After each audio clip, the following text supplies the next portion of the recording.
নমস্কার বন্ধুরা, কেমন আছেন সবাই? আমার চ্যানেলে সবাইকে স্বাগত জানাই। আজকে তোমরা দেখে ভাবছো শাক, এটা একটা বিশেষ শাক, যে শাক জগন্নাথ মন্দিরে রোজ হয়ে থাকে। এই ভোগটা, এই শাক 56 ভোগের মধ্যে এটাও কিন্তু একটা ভোগ। প্রত্যেক দিন এই যেরকম আমি কারমাবাই খিচুড়ি দেখিয়েছিলাম, এই শাকটাও কিন্তু খুব প্রিয় শাক। তো দেখো, নোটে শাকের না ডাঁটার পোর্শনটা কেটে ফেলে দিলাম, আর পাতাগুলো সমেত কুচি কুচি করে কেটে নিতে হবে, ঠিক এই মতো। পুরীর মন্দিরে এই শাক ভোগটা বিশেষভাবে প্রত্যেক দিন 365 দিন এই ভোগ, মানে এই শাক ভোগটি হয়ে থাকে।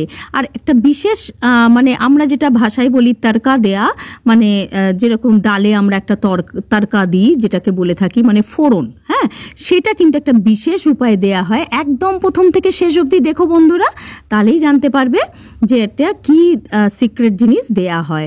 আর একটা জিনিস কথা বলি, এই শাকটা যে শুধু এই মানে উল্টো রথ থেকে সোজা রথের মধ্যেই করতে হবে তা না। তোমার যখন মনে হবে যে ঈশ্বর ভগবান জগন্নাথকে তুমি ভোগ দেবে, এই শাক ভোগটা যেহেতু তার খুব প্রিয় এই শাক, সেরকমভাবে করতেই পারো। কেমন? দেখো, একটা কড়াই নিয়েছি, এর মধ্যে না 2 চামচ ভর্তি ভর্তি গাওয়া ঘি দিলাম। আর মহাপ্রভুর কিন্তু মানে প্রত্যেকটা ভোগই রান্না ঘি দিয়েই তৈরি হয়। আর দেখো, ঘিটা একটু গরম, কোনো ফোড়ন কিচ্ছু না, কিন্তু এই ঘি গরম হলে ধোয়া শাকটা খুব ভালো করে ধুয়ে নিয়েছিলাম, তারপরে একটা ছাঁকনির মধ্যে রেখে দিয়েছিলাম যে জলটা ঝরে যায়, এক্সট্রা জলটা দিয়ে না, জল একদমই লাগবে না, এরমভাবে দিয়ে দিতে হবে। দিয়ে না একটু ভালোভাবে দেখো, এর মধ্যে একটু নুন দিয়ে দিলাম। আচ্ছা, সন্দক নুন কিন্তু মন্দিরে ব্যবহার হয়, আমি কিন্তু এখানে দিয়েছি এমনি যেরকম আমরা নর্মাল নুন খাই সাধারণত, সেটাই দিয়েছি।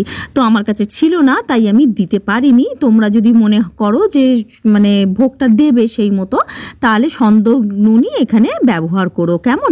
আর ওখানে তো জানো সবসময় মাটির হাঁড়িতেই তৈরি হয়, এই নয় যে তুমি মাটির হাঁড়িতেই তোমায় তৈরি করতে হবে। ঈশ্বরকে তুমি মন থেকে প্রাণ থেকে যদি তুমি তোমার মতন করে ভোগ দেওয়ার চেষ্টা করো, সেটা অবশ্যই ঈশ্বর, আমি মনে করি ভগবান সেটা গ্রহণ করে। তো দেখো, আমি চাপা দিয়ে রেখে দিয়েছিলাম, তারপরে দেখো চাপাটা খুলে একদম আমার শাকটা মোটামুটি 50% হয়ে গেছে, ঠিক এই মতো। দেখো, আমার যেটা মনে হচ্ছে, যেটা মানে বললাম আর কি কথাটা, যে ঈশ্বরকে তোমার যেরকম মনের মতন করে ইচ্ছা হবে সেই মতনই দিতে পারো, এই নয় যে কোনো সমস্যা হবে। 2 চামচ ভর্তি দিয়েছিলাম নারকোল কুড়ো করে রেখেছিলাম আগে থেকে, হ্যাঁ, সেটা দিতে হবে। নারকোলও কিন্তু এর মধ্যে একটা বিশেষভাবে প্রচলিত আছে দেওয়ার জন্য।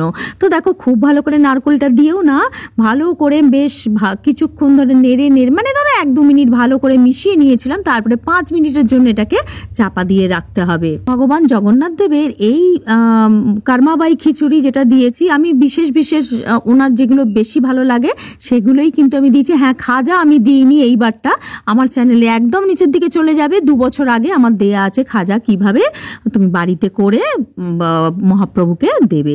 হ্যাঁ, তো দেখো, যাই হোক, এইভাবে দেখো শাকটা 5 মিনিট পরে তুলে নিলাম।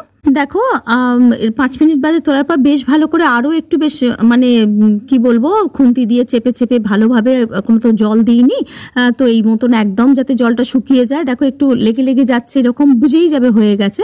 আর তোমার নারকোলটাও দেখবে তো মানে মোটামুটি রান্না হয়ে যাচ্ছে।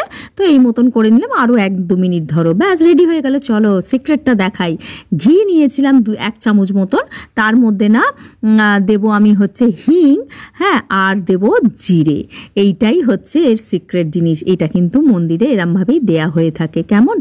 তো দেখো, এই মতন দিয়ে ফোড়নটা আমি ভালো করে একটুখানি ব্রাউন রং, বাদামি রং করে এই শাকের মধ্যে ঢেলে দিতে হবে, ঠিক এই মতন। কি যে অসাধারণ খেতে হয় না, মানে তোমরা না করলে বুঝতে পারবে না। যাই হোক, এই ফোড়নটা দিয়ে খুব ভালো করে মিশিয়ে নিলাম আবারও। আর একটা কথা বলি, যে কোনো খাবার মানে যে কোনো মানে জগন্নাথের বল, মহাপ্রভুর বলো, বা যে কোনো ঈশ্বরের বলো, খাবার তৈরি করলে যদি সেই মন করে তুমি তৈরি করো, যে পাত্রেই করো, যেভাবেই করো, দেখবে একদম খাবারটা না পুরো যেন মনে হয় অমৃত সমান, কি তাই তো? তো দেখো, যাই হোক, এইভাবে করে নিলাম, একদম আমার রেডি হয়ে গেছে। এবার আমি কাঁচের পাত্রেই দিচ্ছি।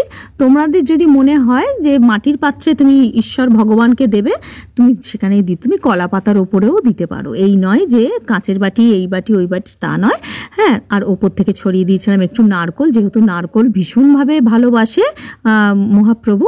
আর তুলসী পাতা তো দিতেই হবে, তুলসী পাতা দিলেই ঈশ্বরের কাছে পৌঁছে যায়। মন থেকে যদি তুমি কিছু করো, অবশ্যই পৌঁছে যাবে। তো যাই হোক, আজকের মতন এইটুকু থাক বন্ধুরা, কাল আসছে নতুন কোনো কন্টেন্ট নিয়ে। ভালো থেকো, সুস্থ থেকো। Thank you friends.